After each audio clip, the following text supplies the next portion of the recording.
আছি আমি মোটামুটি 3-4 দিন ধরে বাইক নিয়ে বের হই নাই, শরীরটা অনেক খারাপ হয়ে গেছে বাইক না চালায়। সো আজকে বের হইলাম। আর আজকে আমার সাথে আছে হলো শুভ, যে শুভকে নিয়ে আমার অ্যাক্সিডেন্ট করার কথা ছিল অথবা ইচ্ছা ছিল, কিন্তু ও আমার সাথে ছিল না। তোকে মিস করছি অনেক। বাচ্চি আমি। আচ্ছা যাই হোক, শুভকে সবসময় আমি বলছি যে ওকে নিয়ে আমি আমার ফার্স্ট অ্যাক্সিডেন্টটা করবো, কিন্তু এটা হয় নাই।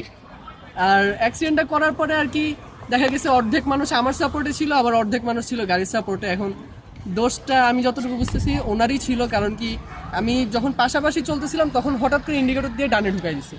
আচ্ছা, আরেকটা জিনিস আমি বাসায় যে পরে খেয়াল করলাম, যেটা আমি ওই মুহূর্তে আর কি বলতে পারি নাই, জিনিসটা হলো যে উনি কিন্তু সাইড মিররে দেখতে পারতো, দেখে এরপর রাইট টার্নটা করতে পারতো, কিন্তু উনি ওইটাও করে নাই। যে কারণে বুঝতে পারলাম যে ওনারই দোষ, কিন্তু আর কিছু করার নেই, ভাগ্যে ছিল তাই অ্যাক্সিডেন্ট হয়ে গেছে। অনেক ভদ্রমতো চালাইছিলাম ওই দিন, সত্যি বলতে। অনেকে হয়তো হাহা দিতে পারেন এই ভিডিওটা দেখে, কিন্তু আসলেই সত্যি কথা অনেক ভদ্রমতো চালাইছি।